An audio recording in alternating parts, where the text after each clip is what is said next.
You're listening to Turi Writer's She Said What podcast. I'm Turi, along with Marcy Persky.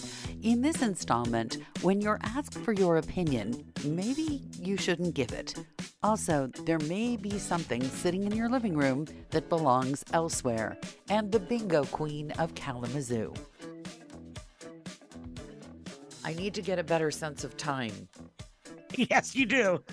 My time sense is a complete wreck, including that I accepted an invitation to a fundraising event, and the event said 2 to 5. So I thought, well, it's a big party. I don't want to be there the whole time. I'll just come 3:30, and then I'll be able to be there for the action. So I got there at 3:30, and the entertainment was over, and people were sort of getting ready to leave.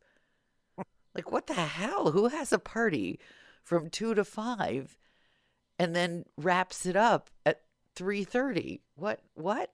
So I asked the host politely. He said, this organization was founded by Germans. If you're on time, you're late. So now I know I need a better sense of time. You do. I must admit, as much as I love you, yes, you're a little lax in timing. It's true. Does it make you want to throw me out the window?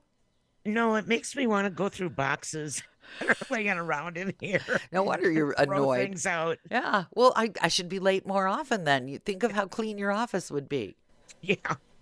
There's always that pro and con list. And as long as that pro list is longer than the con list, you can ignore all those picky-uni little things like lack of time. Well, thank you. I'm glad you're my friend. I mean, I'm locked in this house anyway, going stir crazy. On Saturday was my first big outing. Oh. Frankie took me to Sam's Club. That's love.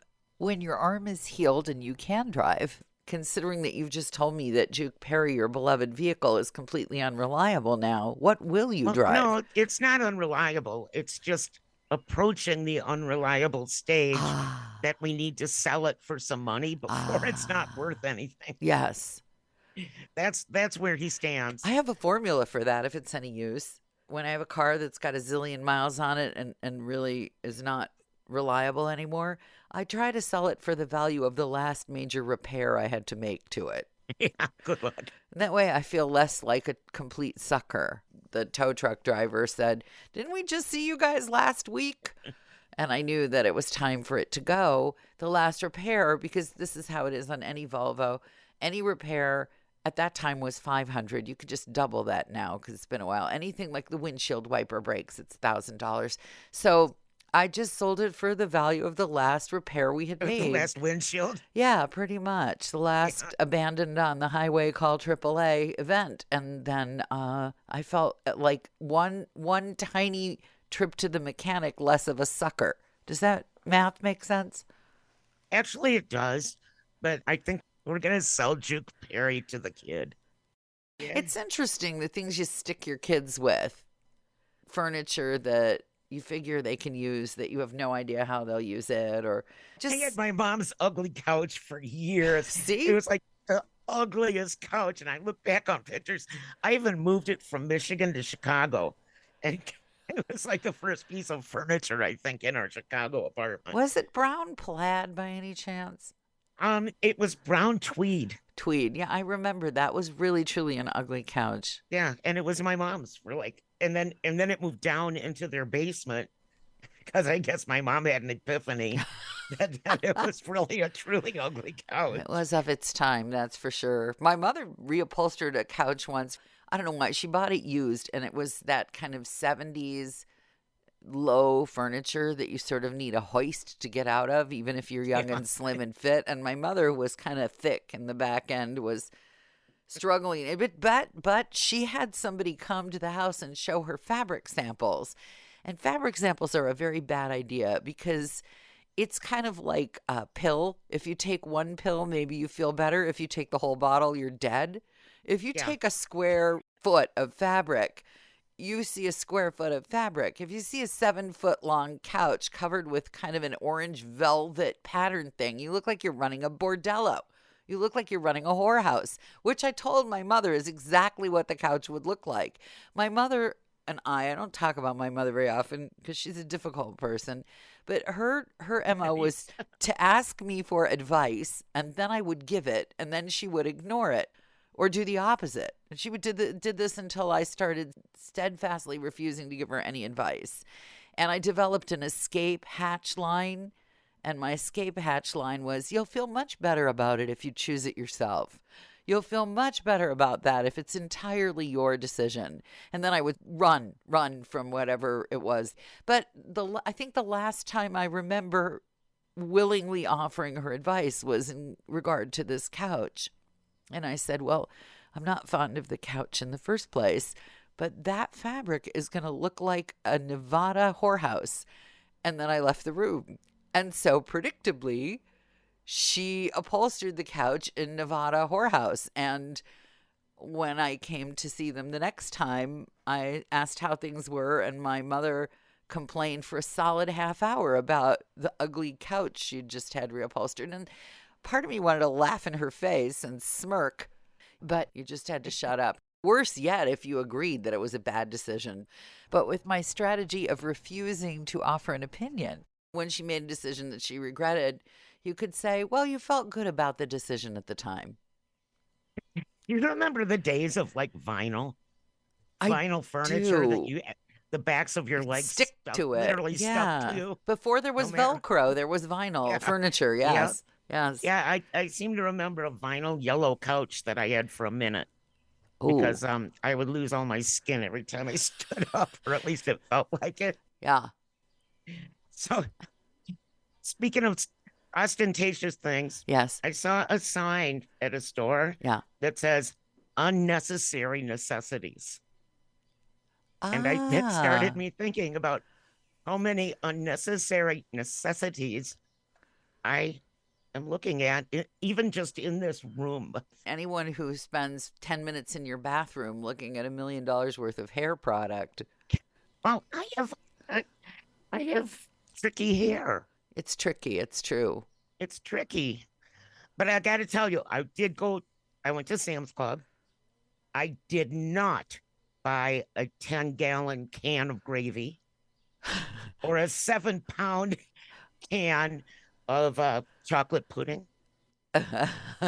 I did buy like a bottle of acetaminophen big enough for the Hulk, a jar of artichoke hearts. How big was the jar of artichoke hearts? Like enough to run a cardiac unit for artichokes? Enough to share with the goats, yes. Oh, Let's say. a lot of artichoke hearts. On the other Yeah, hand, it's worthwhile to spend money on artichoke hearts because the effort of actually cooking all those artichokes and then scraping the thing you like off the leaves with your know. teeth, it's so much work.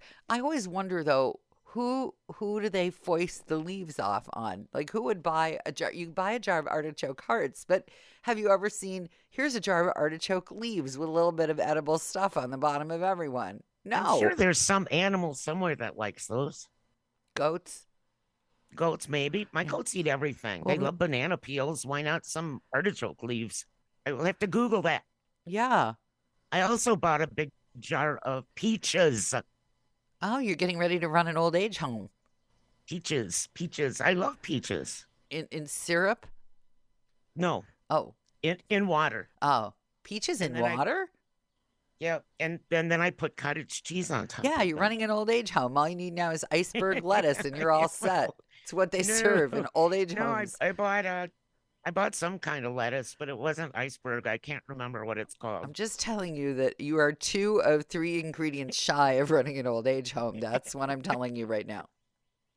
But I don't have any cans of gravy or pudding. Oh my God. Well, pudding, you could use that in your old age home that you're building for yourself with your arm that doesn't work and your car that I know. doesn't go and Okay, things you can't speaking of- remember. This is going to be great. You won't have to go anywhere. You just stay in your old age home with all the old age home foods. You're all set. I do like old age home You foods. do. You Yeah. do. How If are they you with still had cafeterias, I would like be at it every day. and do you think you're able to use a walker successfully? Not with one arm, no. No. Okay. I need a Cane. You could special do the walker. cane with the little stand on the bottom that's not No, really I a have one cane. of those one of those hoverboards. No, no, no, no, no, no. So Derp, my derpy cat, Hmm. who thinks that I'm his mother, and he's what, almost 4 now, and he still suckles my armpit and There's a but thought. disappears for hours every day. Came home again without his collar. We know he has a girlfriend somewhere, and probably 3 or 4, And she and they all undresses have his him. collars. Yes. No, he gives them It's like away a like they're class going ring. steady. Yeah. Yeah.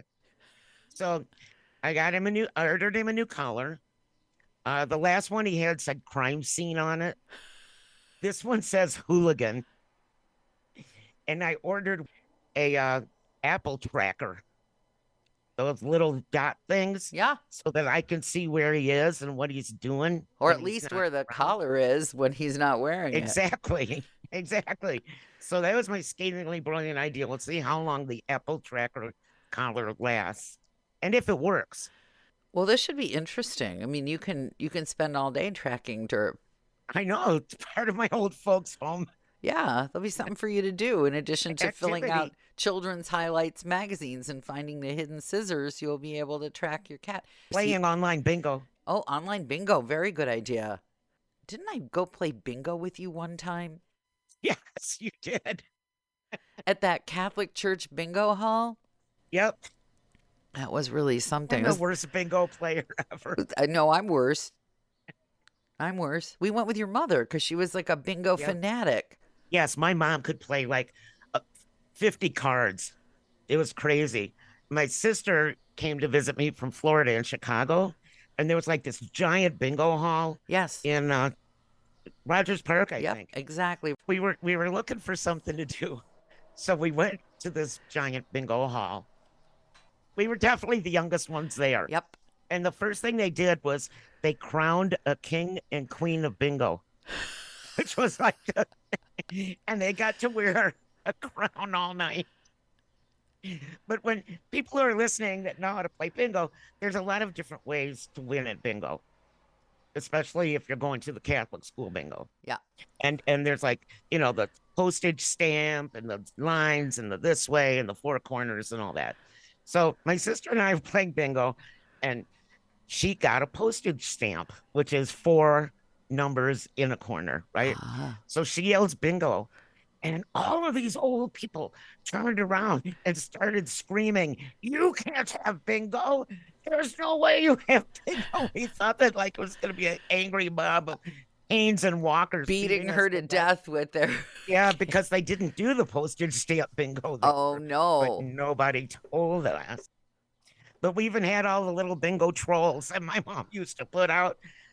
My mom had so many little good luck charms. Yes, I went to play bingo with her once in Yeah. Michigan, and likewise. At that time, I was smarter, though. I think that time I just watched. Yeah, I could play like maybe 3 cards at a time. Your mom had a whole table covered with cards. Yeah, she was good at that. She was really good. She could have been a fighter pilot with that kind of peripheral vision and those reflexes. Takes a lot to. Obviously, I inherited none of that. None of it, no. Takes a lot to superintend 24 bingo cards. It sure does. I don't know how Yeah, people do whatever that. you do. And she don't had a make- whole like set of things she took. She had a bag, like a Oh, Sam's yeah. Club shopping bag of markers and colors and Yep, dabbers. yeah, They're called dabbers. Little And then she dabber. had like these little elephants and little trolls and pictures of all her children and her grandchildren. I'd forgotten the It was a whole pictures. thing. That was something watching her play bingo. Bingo. That was a Yep. revelation. It did explain a lot. Yeah, it's a culture. It's a total culture. I don't know It how is. you get started. I guess it's generational. You Yeah, I go with think it your is. mother usually, although there were some guys playing. There's a subtext of aged sex appeal going on there because usually the caller is like maybe 55, 60 and dapper in a game show host sort of way, and the ladies are like 80, and there's a lot of sexual innuendo in the calling and the naming. Do you remember this? Yeah, like B6 is one that comes to mind because it's a vitamin. But yes, there was a lot of going on. I think that's the best way of describing it. And I'm like, look at that. You can be 85 years old and all dried up, and still some guy in a sport coat makes a little joke to you. When I turn it off, I'm just turning it off. When I have to interact with celebrities now on the phone, on the radio, there's no flirting going on at all. And good-looking celebrities sort of expect that. And I feel like warning them before the interview, you will get nothing from your beauty, your charm, and your sexuality. I'm past it. So, Way past way it. past it. I have my cute husband who takes me to Sam's Club. Yeah, who needs more than that, really? Not me. Not me. Assuming you've come this far because you enjoy the podcast, may we recommend my book, She Said What? A Life on the Air. It's available at your neighborhood bookstore or on Amazon. And if you're feeling especially generous, please leave the podcast a good review. Thanks.